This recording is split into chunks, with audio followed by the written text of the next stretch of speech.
ব্যাংককে অনেক সস্তায় হোটেল পাওয়া যায়। এই যেমন ১,০০০ থেকে ১,২০০ টাকার মাঝেই ২ জনের জন্য এসি রুম পেয়ে যাবেন। তবে সমস্যা হলো হোটেলের খরচ ৫০০,০০০ টাকা বাঁচাতে গিয়ে আপনার ঘোরাঘুরির খরচ হয়তো ৩-৪ গুণ বেড়ে যেতে পারে। কিভাবে? চলেন আগে ব্যাংককের ম্যাপটা দেখে নিই। ব্যাংককের আয়তন হচ্ছে ১৫৬৮ বর্গ কিলোমিটার, যেখানে ঢাকার আয়তন ৩০৬ বর্গ কিলোমিটার। তার মানে হচ্ছে আয়তনে ব্যাংকক ঢাকার থেকে ৫ গুণের চেয়েও বেশি বড়।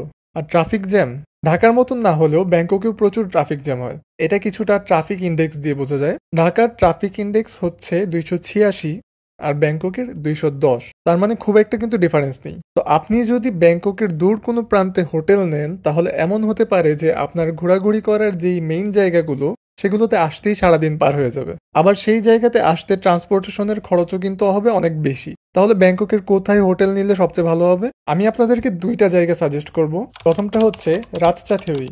জায়গাটা ব্যাংককের একদম সেন্টারে অবস্থিত।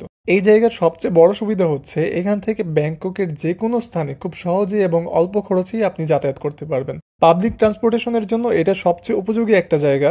ব্যাংককের মেজর ৩টা যে মেট্রো লাইন রাতচাথেউইর আশেপাশেই অবস্থিত। এছাড়াও এখান থেকে যে কোনো জায়গার লোকাল বাস পেয়ে যাবেন।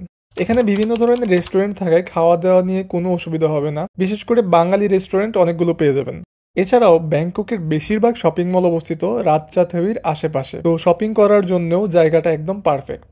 তবে সেন্টার হওয়াতে এখানকার হোটেলগুলো একটু প্রাইসি। একটা ডিসেন্ট ২ জনের রুমের জন্য আপনাকে মিনিমাম ৩,০০০ টাকা পার নাইট খরচ করতে হবে। আচ্ছা, এবার আপনি যদি ব্যাংককের night life, party, street food এইসব উপভোগ করতে চান, আবার একটু কম খরচেও থাকতে চান, তাহলে আপনার জন্য বেস্ট অপশন হবে ফ্রা নাখুন। একটু খেয়াল করলে এই ম্যাপে দেখতে পারবেন ব্যাংককের বেশিরভাগ ট্যুরিস্ট এরিয়া ফ্রা নাখুনে অবস্থিত।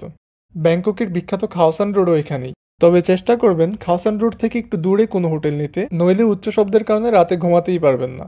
আমরা হোটেল নিয়েছিলাম রামবুত্রি এরিয়াতে। রামবুত্রি জায়গাটা সারা রাত জীবন্ত থাকে, তবে কোনো উচ্চ শব্দ নেই। আপনি দেখতে পারবেন এখানকার রাস্তার আশেপাশে প্রচুর রেস্টুরেন্ট, বার এবং কফি শপ। আমরা যেই হোটেল নিয়েছিলাম ওইটার নাম বিবি হাউস রামপুত্রি। জায়গা অনুযায়ী খুবই বাজেট ফ্রেন্ডলি একটা হোটেল, রেটিং ভালো। এবার রুমটা দেখাই। রুমের সাইজ খুবই ছোট ছিল, তবে পরিষ্কার পরিচ্ছন্ন ছিল সবকিছু, আর বেসিক এমিনিটিস মোটামুটি সবই ছিল। এই রুমের জন্য আমাদের খরচ পড়েছিল পার নাইট ৪০০ বাত বা ১৮০০ টাকার মতন। আপনাদেরকে আরেকটা বিষয় বলে রাখি, হোটেল সিলেকশনের ক্ষেত্রে অবশ্যই ২টা রেটিং খেয়াল করবেন। এক, গুগলের রেটিংটা দেখবেন। যেই হোটেলগুলোর রেটিং 4 স্টারের উপর সেগুলো জেনারেলি ভালো হয়ে থাকে। তবে অনেক সময় গুগলের রেটিং বিভ্রান্তিকর বা ম্যানিপুলেটেড হতে পারে।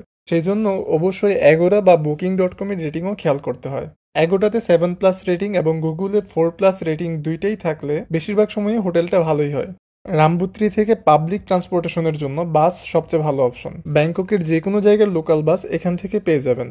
আমাদের চ্যানেলে ট্রান্সপোর্টেশন রিলেটেড ভিডিওগুলো দেখলে আপনার জন্য ব্যাংককে চলাফেরা একদম সহজ হয়ে যাবে।